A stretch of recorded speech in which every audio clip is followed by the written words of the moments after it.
Voilà, c'est les joies du direct, n'est-ce pas?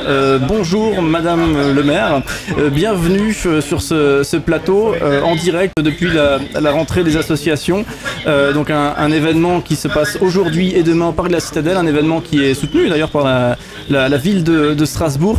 Ce soutien, eh bien, il va continuer, il y a ce même engagement pour les associations à votre niveau? Oui, bien sûr. Bonjour à toutes et à tous. Et je suis très très heureuse d'être là pour inaugurer ce village des associations. Village que je connais bien parce que j'y ai participé, y compris en représentant plusieurs associations de nombreuses années. Donc je connais bien cette dynamique. Et là, cette année, c'est un grand plaisir de pouvoir l'ouvrir et l'inaugurer en tant que maire de Strasbourg, de pouvoir constater aussi que le dynamisme associatif de notre ville n'a pas du tout régressé et que bien au contraire, il se redynamise, il se renouvelle aussi avec de très nombreuses nouvelles associations. Chaque année, j'en découvre, je suis là chaque année, il y a de nouvelles associations, il y a de nouveaux collectifs. Avec notamment de nouvelles générations aussi qui s'emparent de thématiques, notamment sur des sujets qui me sont chers autour de la transition écologique, mais pas que. Lionel. Alors j'en profite, Madame la maire, puisqu'on dit Madame la maire. C'est vrai.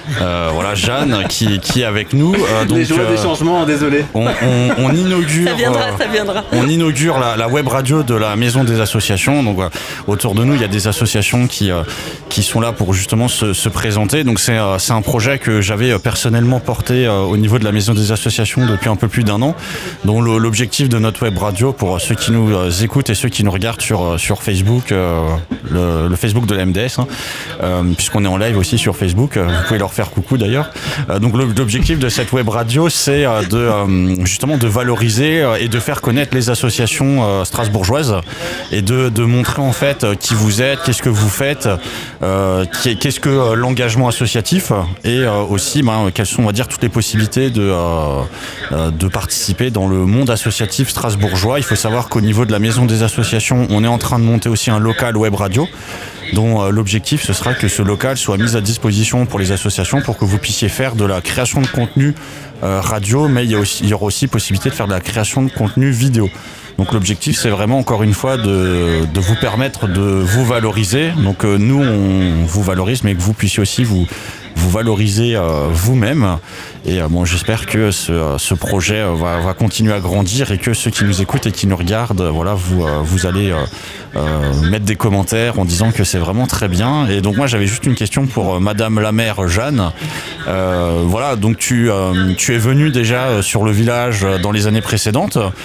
Qu'est-ce que tu penses de cette nouvelle formule par rapport justement aux années précédentes? Est-ce que le fait que ce soit éclaté comme ça, c'est plus attractif pour toi ou pas? Oui, je trouve que c'est intéressant. Alors c'est vrai qu'on traverse une année difficile, compliquée pour les associations. C'est vrai que c'est difficile parce qu'il y a énormément d'événements qui sont annulés. Il y a moins de bénévoles parfois, ou les bénévoles habituels qui peuvent plus s'engager ou qui n'osent pas pour des raisons sanitaires. Mais ça permet aussi de repenser peut-être les formats. Je le vois sur différents événements. Et là, ce que j'ai constaté, et j'en ai parlé avec plusieurs associations, qui m'ont dit finalement, le fait que ce soit plus aéré, qu'on soit dans différents chalets, c'est pas mal.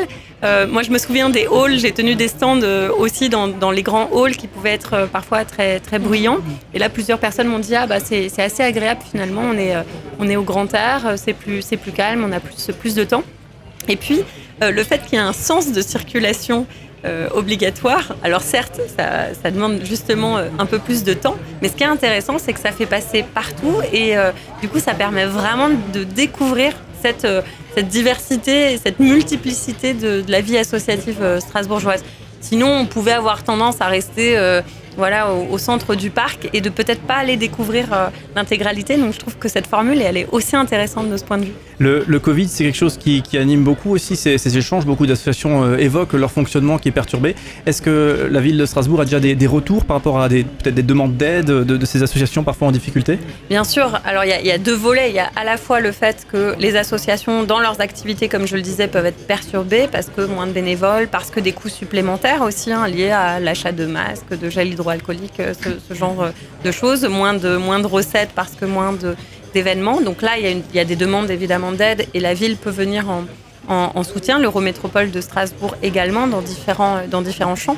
Et puis l'autre volet, notamment pour les associations de solidarité, c'est que on vit aussi une crise économique et sociale et que en fait, les associations qui viennent en aide, elles sont de plus en plus sollicitées parce que les besoins sociaux explosent, parce qu'il y a cette année encore plus de personnes en situation de précarité.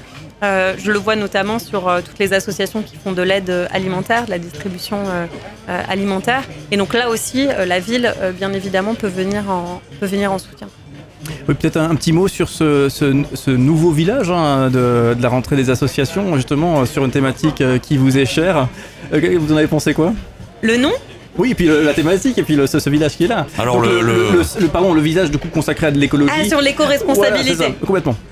Alors là aussi, je constate en fait qu'il y a une montée en puissance sur ce sujet du village des associations grâce à l'engagement de la Maison des associations depuis plusieurs années. Je le constate, je sais que de plus en plus, il était question de faire de cet événement vraiment un événement éco-responsable. Il y a depuis des années des toilettes sèches, des ambassadeurs du tri qui viennent accompagner les visiteurs. Donc ça, c'est super. Et je me réjouis que là, on passe encore une étape supplémentaire avec un vrai village de l'éco-responsabilité qui permet encore plus de mettre en lumière ces thématiques avec de nouveaux collectifs et associations que je viens de découvrir et qui ont l'air très très engagés, très motivés.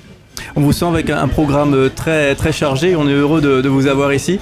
Est-ce que vous pouvez nous dire ce qui vous attend encore là sur le reste de la journée dans votre agenda qui m'a l'air effectivement bien plein et j'imagine que c'est normal? Non, je peux pas, c'est top secret. C'est top secret. C'est rentrer, manger, dodo. Mais oui, c'est intense parce qu'aujourd'hui c'est aussi les journées du patrimoine, donc le dynamisme dans notre ville, il est en rendez-vous dans tous les secteurs et dans tous les quartiers de Strasbourg et je m'en réjouis. Merci en tout cas pour votre présence et du coup nous on va continuer notre plateau en direct avec nos associations et du coup on vous souhaite bonne journée encore et puis dans ce programme Top Secret. J'ai bien joué. Ouais, c'était pas mal. Bon, merci d'avoir été présente Madame la maire Jeanne et bon retour et bonne soirée Top Secret. Ouais.